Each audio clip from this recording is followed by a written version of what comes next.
Assalamualaikum warahmatullahi wabarakatuh. Alhamdulillahirabbil alamin. Wassalatu wassalamu ala asyrofil anbiya'i wal mursalin. Sayyidina wa habibina wa syafi'ina wa maulana Muhammadin wa ala alihi wa ashabihi ajma'in. La hawla wa la quwwata illa billahil aliyyil azim. Qad qala ta'ala fi ayatihi al-karim. A'udzu billahi minasyaitonir rajim. Bismillahirrahmanirrahim. Wa ma khalaqtul jinna wal insa illa liya'budun. Shadaqallahul adzim. Bapak-bapak, hadirin segenap jamaah dan pengurus Masjid Jami Nuruddin, bil khusus yang hadir taklim pada malam ini, yang saya hormati dan yang saya muliakan. Mudah-mudahan dengan sebab bertaklim kehidupan kita mendapat kemuliaan dari Allah Subhanahu wa taala. Amin. Puji serta syukur mari kita panjatkan kehadirat Allah. Salawat serta salam mari kita tersanjungkan kehadirat Rasulullah Muhammad sallallahu alaihi wasallam. Hadirin rahimakumullah. Kajian kita pada malam ini melanjutkan metodologi fikih dengan kitab Fathul Qarib atau dengan syarahnya yang disebut kitab Tauhid, yang pada malam ini di lipetan tanda kitab yang sudah berlalu di halaman 143. Kalau memang 143 berarti baris kedua dari atas. Ya. Kalimatnya di akhir baris kedua ada wal hayat. Silakan dicari dan diperhatikan, dan jika kita buka saja taklim ini dengan sama-sama membaca Al-Quran surah Fatihah, seraya berharap kepada Allah Subhanahu wa taala semoga dengan asbab membaca Fatihah Allah berkenan mengampuni dosa dan kesalahan yang pernah kita lakukan di masa lalu kita. Amin. Terutama untuk kedua orang tua kita, keluarga kita, saudara-saudara kita muslimin dan muslimat yang sebagian besar mereka sudah ada di alam barzakh. Semoga diampuni semua dosa dan kesalahannya oleh Allah dan terima amal ibadahnya oleh Allah Subhanahu wa taala. Dan bagi kita yang masih hidup dengan niat akan selalu hadir di majlis taklim, semoga Allah berikan kepada kita panjang umur yang disertai dengan sehat walafiat, dihiasi dengan rezeki yang jembar. Keluarga kita semoga menjadi keluarga yang soleh dan solihah semuanya. Bisa pakai Rasulullah wa bi barakati mu'alim hadal kitab wa bi siril Fatihah. A'udzu billahi minasyaitonir rajim. Bismillahirrahmanirrahim. Alhamdulillahi rabbil alamin. Arrahmanir rahim. Maliki yaumiddin. Iyyaka na'budu wa iyyaka nasta'in. Ihdinas siratal mustaqim. Shiratal ladzina an'amta 'alaihim ghairil maghdubi 'alaihim waladdallin.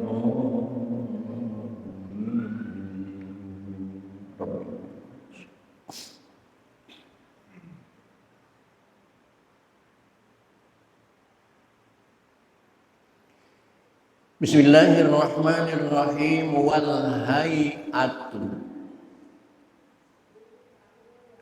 Dan yang kedua,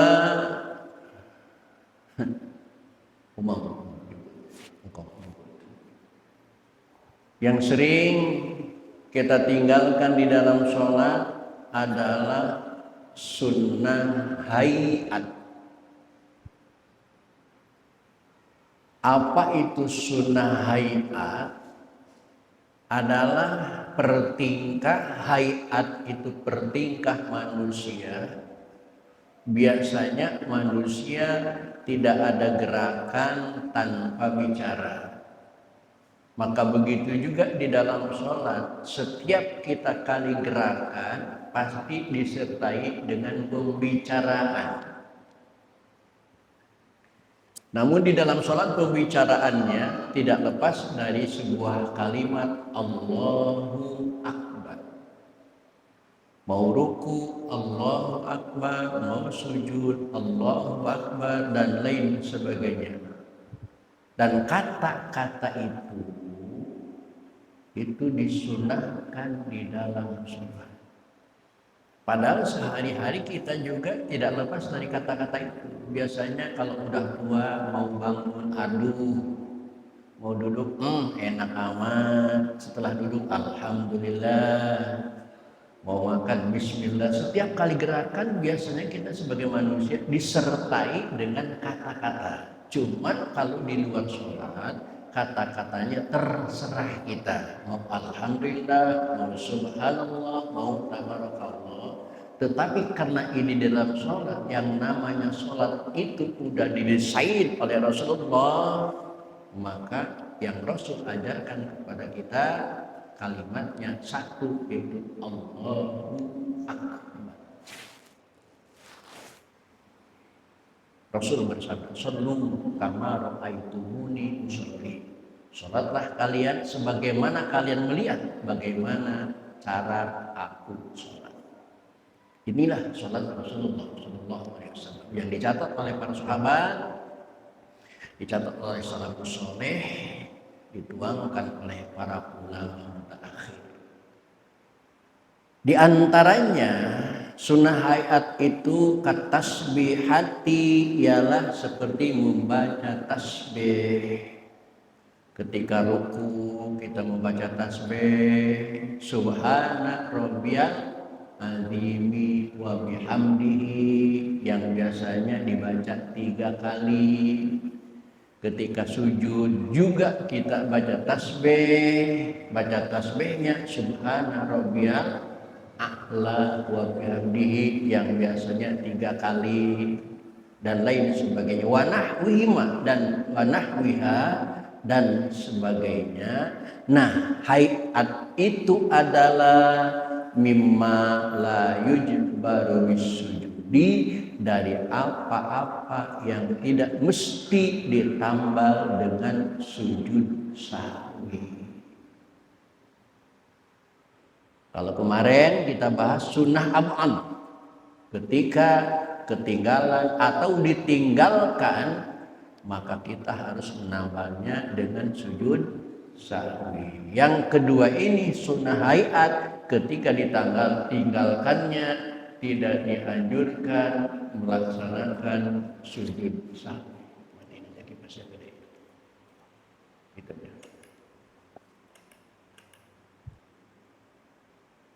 Bahkan lihat,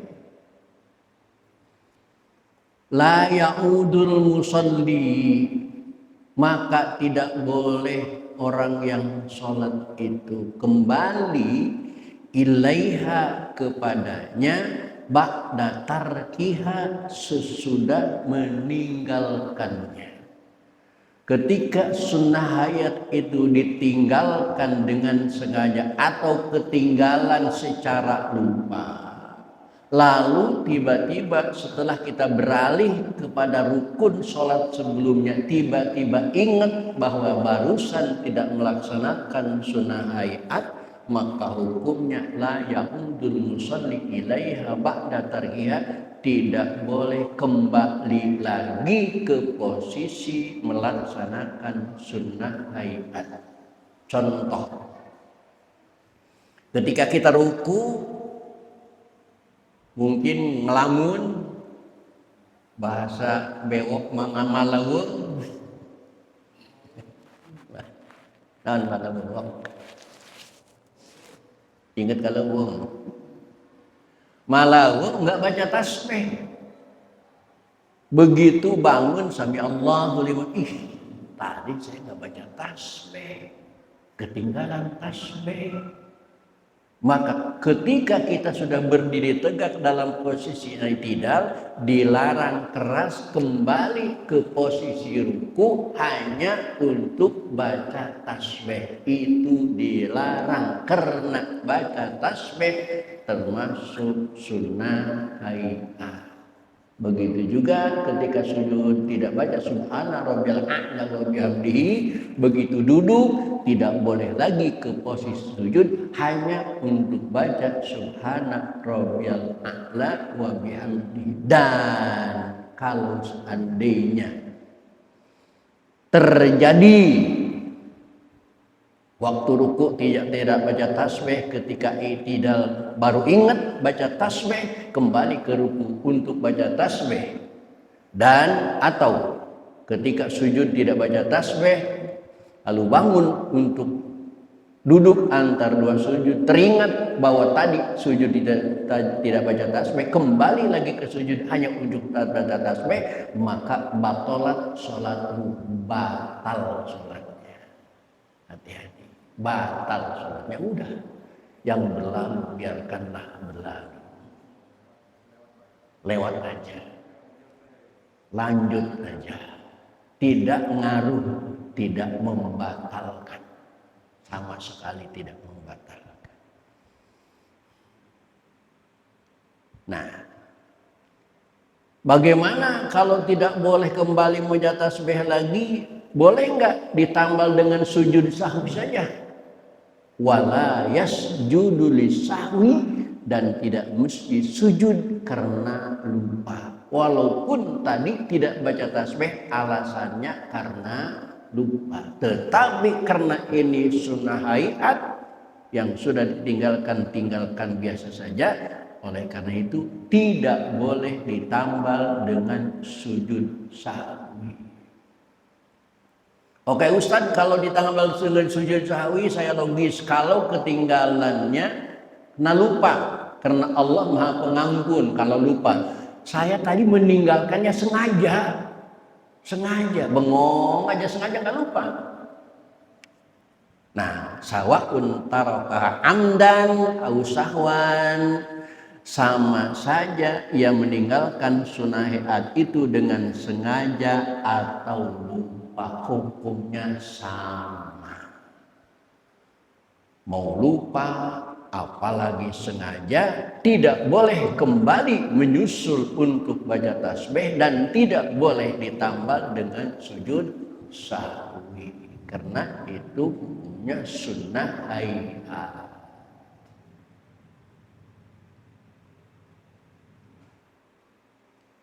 Nah, pasal barusan mungkin jarang terjadi dalam sholat kita, jarang banget itu terjadi, karena setiap kita biasanya umat Islam di Indonesia itu memanfaatkan momen sekecil mungkin, tidak baca tasbih, tidak ada.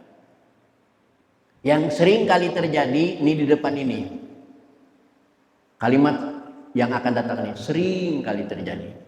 Apa yang sering terjadi? Yuk kita perhatikan. Wa idza syakkal musalli, dan apabila ragu orang yang sholat, fi adadi ma'ata bihi, dalam bilangan rokaat yang telah ia lakukan, minar rokaati, dari rokaat sholat, kaman syakka, seperti orang yang ragu, hal sholat salasan, apakah ia telah sholatnya 3 rakaat, au arba'an, atau 4 rakaat, bana, maka ia harus mendirikan berpendirian alal yakin, atas keyakinannya.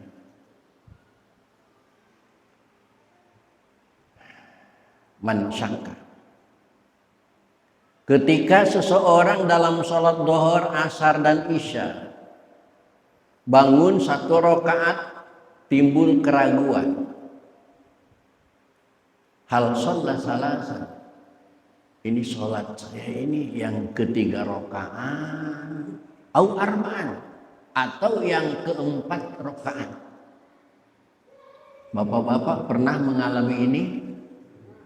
Saya cuman formalitas saja sebenarnya juga. Pasti, pasti. Apalagi pikiran kita lagi gandrung, pikiran kita lagi ruwet, musim hujan, listrik mati karena nggak dibayar, atapnya rumah bocor, dari bawah timbul banjir, guru sekolah datang nagih SPP, air nagih bayaran rekening, istri monyong, anak yang kecil sakit, yang gede korengan.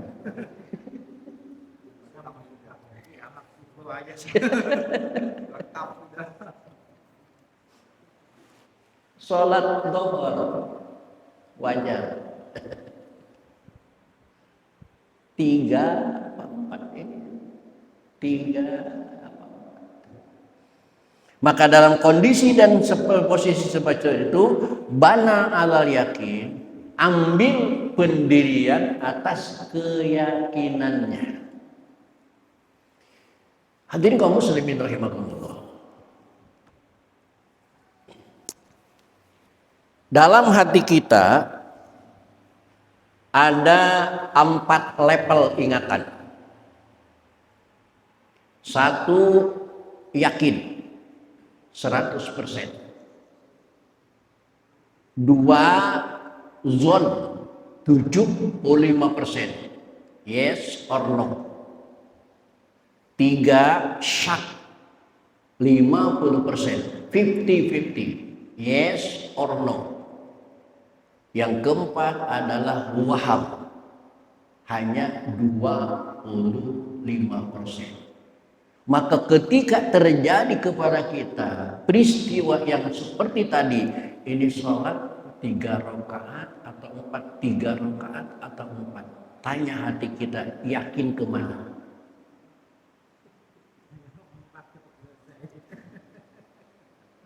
Yakin itu bukan ada tujuan ujungnya, bukan untuk cepat selesai.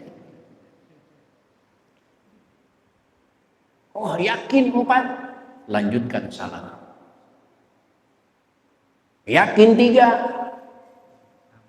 tambah 1.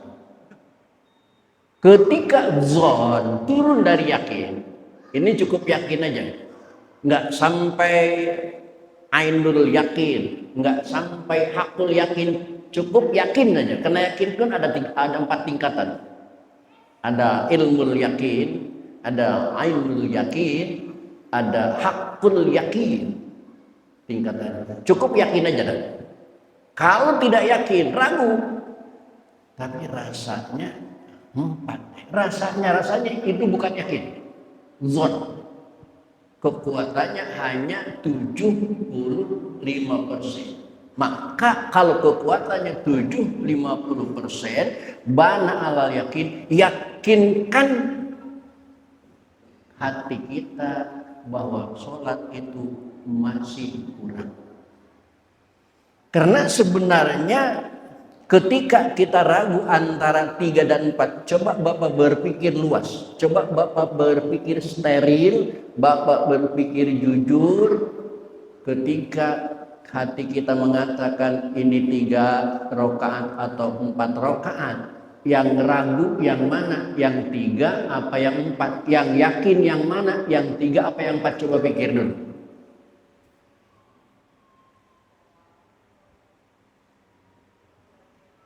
Tiga atau 4 ya? 3 atau 4? Yang ragu yang mana? Hah? Yang ragu yang 4. Sebenarnya 3 atau 4, 3 mah udah yakin, yang ragu itu yang 4. Maka kalau yang ragu yang 4, berarti yang yakin yang 3. Maka di sini dilanjutkan, coba dilanjutkan, wahwal aqal, yaitu yang paling sedikit. Jika keraguan itu antara 4 dan 3, ambil keyakinan, ambil yang lebih sedikit. Berarti 3. Karena 3 lebih sedikit daripada 4. Kasalasa seperti 3 rakaat bihadal misali dalam contoh ini. Lalu kalau keraguannya ini mau tasyahud awal, ini sudah 3 rakaat atau 2, 3 atau 2, 3 atau 2, 3 atau 2, berarti yang yakin yang 2, yang ragu yang 3-nya. Coba bikin, yang yakin itu yang lebih, yang yakin itu yang hitungan gede, yang sebenarnya yang ragu itu yang hitungan besar, yang yakin yang hitungan kecil. Nah, ketika setelah meyakini yang kecil, wa ata bi rak'atin, dan harus mendatangkan 1 rakaat lagi. Karena yakinnya 3, sedangkan sholat harus 4 rakaat, berarti harus nambah 1 rakaat lagi. Tapi kan di hati kita yang zon tadi 75%, ada nyangkut, jangan-jangan ini lebih, jangan-jangan ini lebih, karena bukan syak, zon lebih kepada banyak, tapi nggak sampai ke tahap yakin. Nah, untuk menetralisir kelebihan tadi, wa yasjudu lisahwi, dan ia harus bersujud sahwi karena lupa. Nah, ini yang sering saya sampaikan, bahwa sujud sahwi tidak hanya berfungsi sebagai penambal, tetapi juga pemangkas.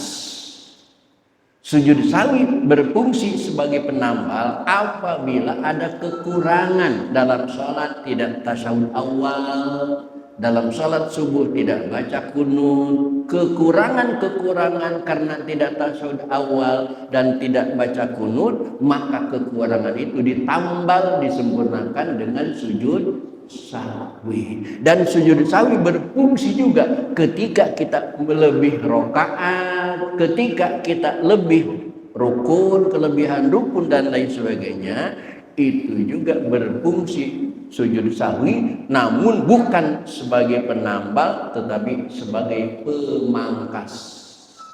Maka yang tepat sujud sahwi itu adalah balancing, penyeimbang. Kalau ada kekurangan ditambah dengan sujud sahwi, kalau ada kelebihan dipangkas dengan sujud sahwi. Dan istimewanya kita lanjutkan. Walayan pa'uhu, dan tidak ada gunanya kepadanya ghalabatu dhanni, mengalahkan sangkaan, annau sholat arba'an, bahwa ia sholat 4 rakaat. Dhon tadi tidak berfungsi, karena dhon tidak bisa mengalahkan yakin. Al-yaqin la yartafi'u bisyak wala bidzon. Itu dalam kitab I'anatul Talibin. Yakin itu tidak bisa dikalahkan dengan syak, hanya 50%, bahkan wala bidzon tidak bisa dikalahkan dengan don, karena hanya 75%. Sedangkan yakin itu 100%. Bahkan tidak cuma ini saja Bapak, kalau saya bawa laptop dijelaskan nanti di laptopnya. Tidak cuma masalah ini saja. Ketika Bapak habis sholat asar jam 3 dari masjid, lalu pulang ke rumah, di rumah bincang-bincang sama keluarga, ngobrol sama keluarga, ngeteh sama keluarga, makan, ngopi dan lain sebagainya. 5:30 Bapak sadar sebentar lagi mau masuk sholat maghrib, Bapak berangkat ke masjid. Sampai di masjid Bapak ragu, ini saya masih punya wudu apa enggak? Saya tadi nyentuh istri atau enggak? Saya tadi batal apa enggak? Jawaban di dalam kitab Ianatul Talibin, amma ma syukka fi taghayyuri an aslihi yurja'u bihi ilal asli wa yukrahu syak. Artinya amma ma syukka, adapun yang kalian ragukan fi taghayyurihi dalam perubahannya dari yes ke no atau no ke yes, yurja'u ilal asli, maka dikembalikan kepada asalnya. Asalnya dari mana? Asalnya positif atau negatif. Wa yutrahu syaku, keraguan itu dibuang saja karena keraguan tidak bisa mengalahkan keyakinan. Wa yutrahu syaku. Dan mustalah fikih, rumus fikih semacam ini center senada dengan rumus tauhid, dengan rumus akidah teologi. Apa di dalam teologi? Khudh ma la yaribuka wa da' ma yaribuka. Ambillah yang tidak meragukanmu dan buanglah yang meragukanmu. Itu di dalam rumus fikih senada. Sekarang kita simpulkan. Tadi habis sholat asar yakin sholat asar itu punya wudu. Kemudian pulang ke rumah, ngobrol, makan, ngopi, ngeteh, ragu.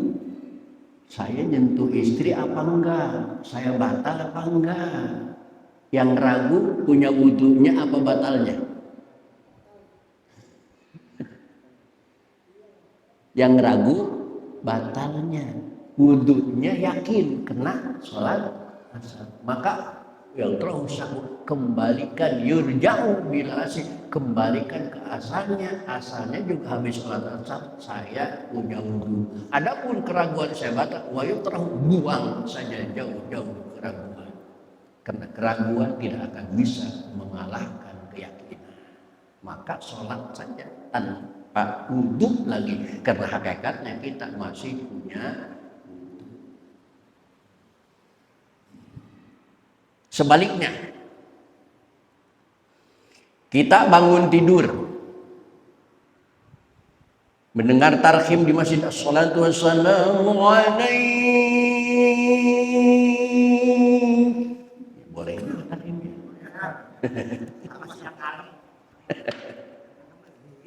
Ya Rasulullah,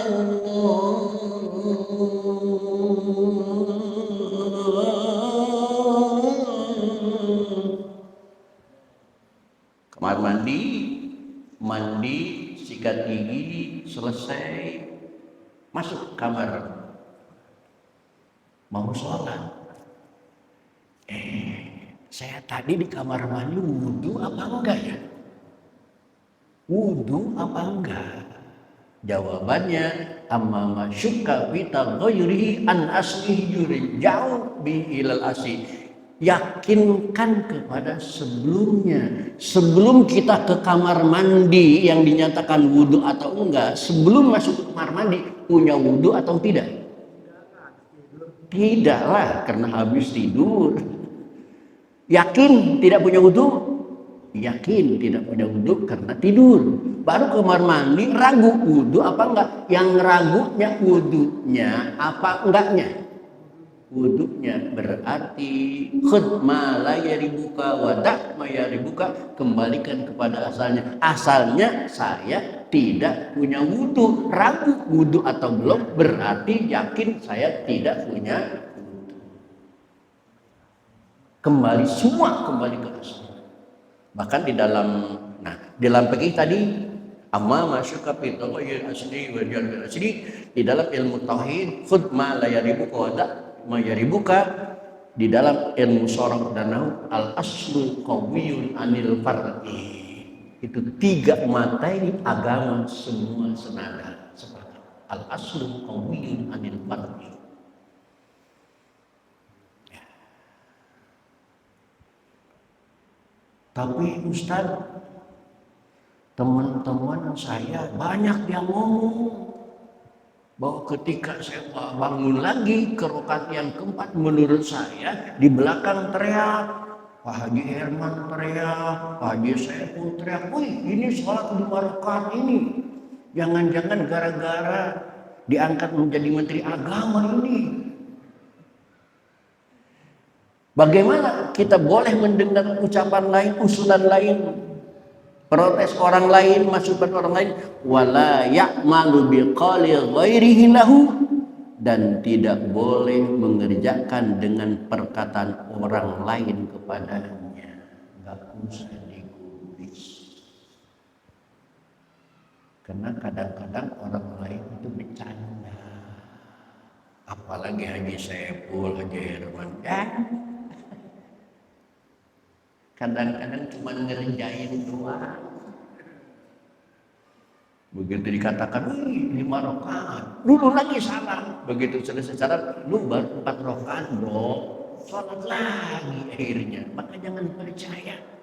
Urusan ibadah, urusan sholat itu hablum minal, urusan kita dengan Allah. Peduli kepada orang yang ada sekeliling kita. Masa bodoh, nggak ngaruh.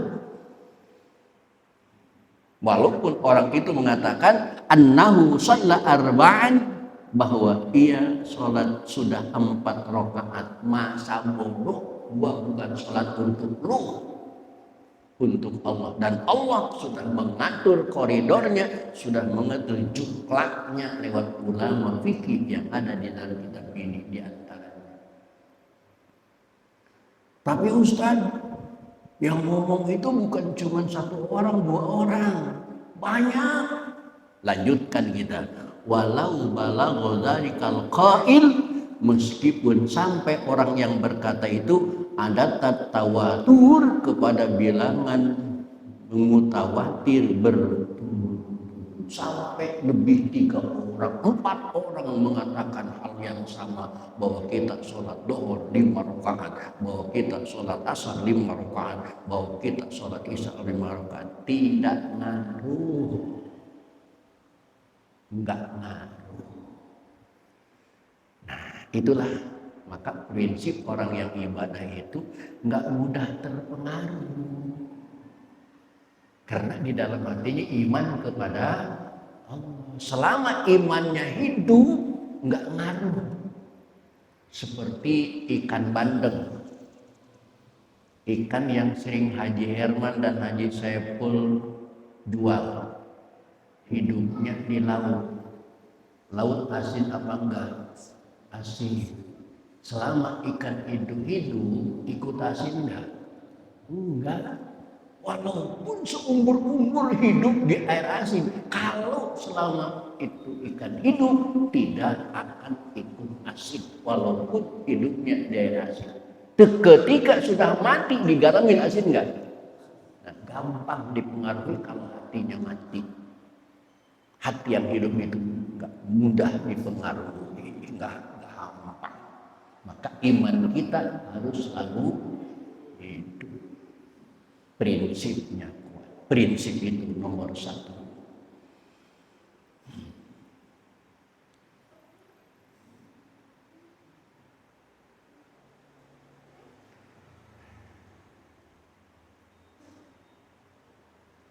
Lalu bagaimana dengan proses sujud sahwi? Tutorial sujud sahwi. Yuk kita lanjutkan. Dari kemarin kita bahas sujud sahwi, cuman belum dipraktekkan.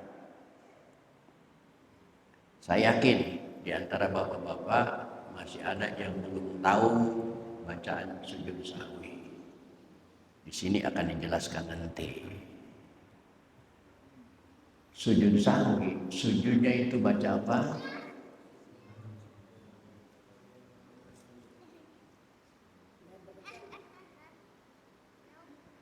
Subhana man la yanamu wa la yasu.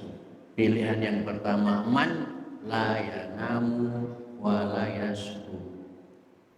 Pilihan yang kedua, subhana ma la yanamu wa la yasu.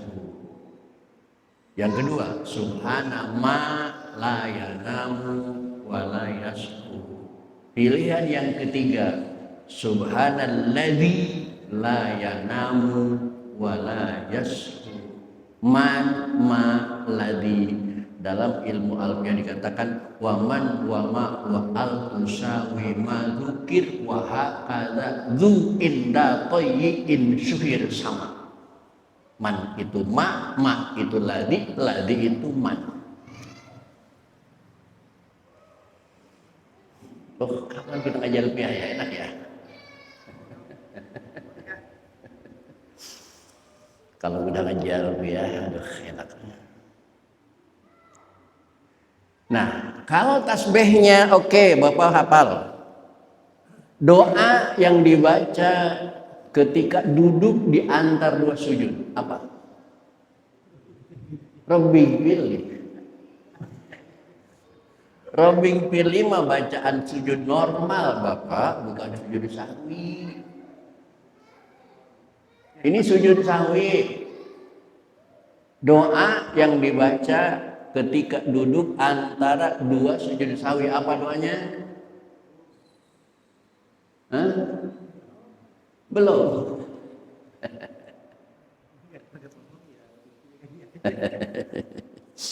Doa yang lain nggak bisa, ya Rabbi pilih lagi aja.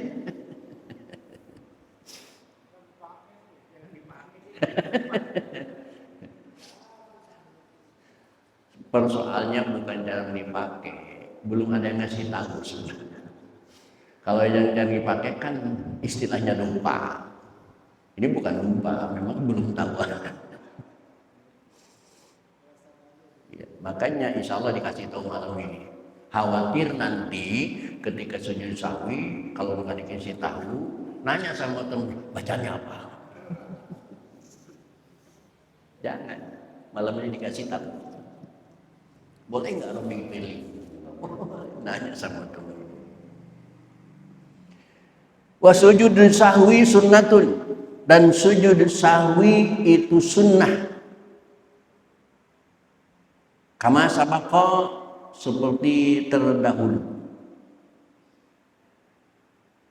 Dan sujud sahwi itu terdiri dari 2 kali sujud, bukan satu. Bukan satu. Satu itu sujud tilawah 1 kali.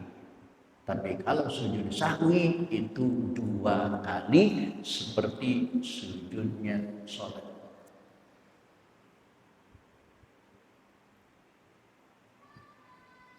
Wa man huwa qabla salam, dan tempatnya sujud itu sebelum aweh salam. Nah di sini kalah spesifik dengan di kitab Riyadhul Badi'ah. Kalau di kitab Riyadhul Badi'ah kalimatnya bukan qabla salam tetapi qubailas salam. Apa bedanya qabla dengan qubaila? Qabla sebelum salam, qabla salam sebelum salam.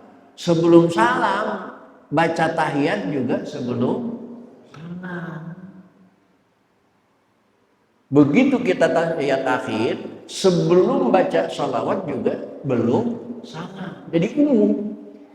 Maka di dalam kitab Riyadhul Badi'ah dikatakan bukan qabla salam tapi qubailas salam, ditasghir yang artinya sejenak sebelum uluk salam. Maka dijelaskan di dalam kitab Riyadhul Badi'ah, ketika kita baca tasyahud, sampai mana biasanya baca tasyahud kita? Innaka hamidum majid. Kalau sampai biasanya innaka hamidum majid habis itu salam, maka setelah innaka hamidum majid kita laksanakan sujud sahwi. Tapi kalau kita salamnya setelah baca doa Dajjal, Allahumma inni a'udzubika min adzabil qabri wa min adzabin nar wa min fitnatil mahya wal mamati wa min fitnatil masiihid dajjal, baru biasanya assalamualaikum. Maka setelah min fitnatil mahya wa min fitnatil dajjal, maka langsung sujud sahwi. Karena habis sujud sahwi tidak ada kata kalimat apapun kecuali salam. Sujud, duduk, sujud lagi, bangun, langsung. Tergantung kita biasanya baca tahiyatnya sampai ke mana. Allahumma ighfir li ma qaddamtu wa ma akhartu wa ma asraftu wa asrartu wa ma anta a'lamu min anta al-muqaddim wa anta al-mu'akhir la ilaha illa anta subhanaka inni kuntu minadh dhalimin. Baru salam, ya dari dhalimin itu langsung salam. tergantung kita kebiasaannya. Qoblas salah.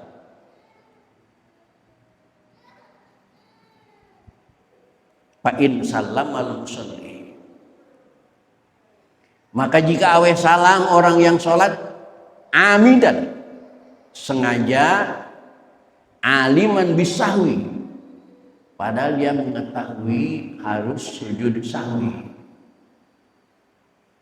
Sujud sahwi ini enggak kunut nih, sujud sahwi ini enggak tasyahud awal nih, tapi enggak mau sujud sahwi, langsung assalamualaikum warahmatullahi wabarakatuh, assalamualaikum warahmatullahi wabarakatuh. Au nasiat, atau lupa. Begitu ruku, begitu i'tidal, begitu sujud ingat, nggak baca kunut tadi. Sujud sahwi aja nanti dah. Nah, waktunya dia lupa. Wa talal faslu, dan lama kepisah urban menurut adat. Fata mahalluhu, maka lewatlah tempat sujud sahwi. Assalamualaikum warahmatullahi wabarakatuh. Assalamualaikum warahmatullahi wabarakatuh. Alhamdulillah, astagfirullahaladzim, la ilaha illallah, hayyul qayyum, wa atubu ilaih. 3 kali astagfirullah, enggak sujud sahwi.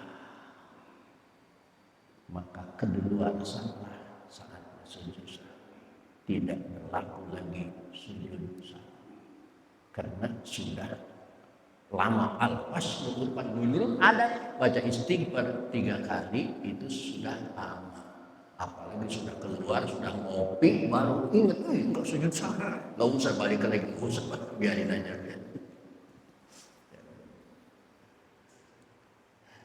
Tetapi wa in qasara al-fasl, dan jika sebentar kepisahnya urban menurut adat, lam yafut, maka tidak lewat mahalnya. Tapi kalau belum lama, baru sebentar, assalamualaikum warahmatullahi wabarakatuh, assalamualaikum warahmatullahi wabarakatuh, nggak sujud sahwi, langsung sujud sahwi. Langsung sujud sahwi, duduk, baca doa, sujud lagi, duduk lagi, assalamualaikum warahmatullahi wabarakatuh, assalamualaikum warahmatullahi wabarakatuh. Itu sah. Kalau kepisahnya antara salam dengan ingat tidak terlalu lama urfan menurut adat, maka wahina idin, dan ketika demikian falahu sujudu, maka boleh kepadanya sujud sahwi kalau belum lama. Ya, tapi kalau udah sujud sahwi jangan ngulang sholat lagi. Ini udah sujud sahwi.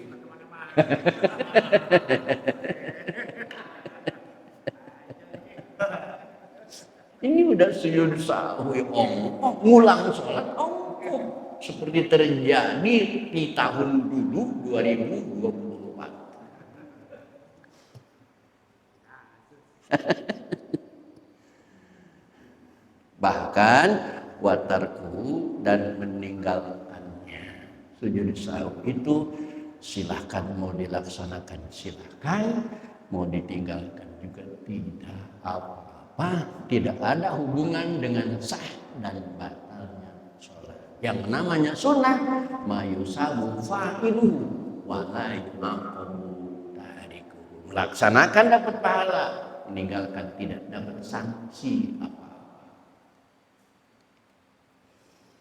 Hadirin, ke depan kita harus belajar lebih dalam lagi, karena selama ini sering kuping saya ini mendengar di setiap masjid jamaah mengatakan haram sholat sesudah asar. Kalimatnya haram, matak siapa ngaji, goblok siapa ngaji. Apakah benar haram? Maka di dalam kitab ini tukro, bukan haram. Batasnya makruh, tidak haram.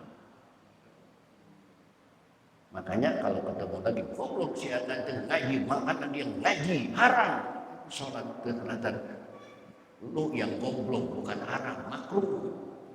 Itu pun kalau diteliti nyaris tidak ada dilarang sholat setelah asar, tidak ada. Di Indonesia tidak ada.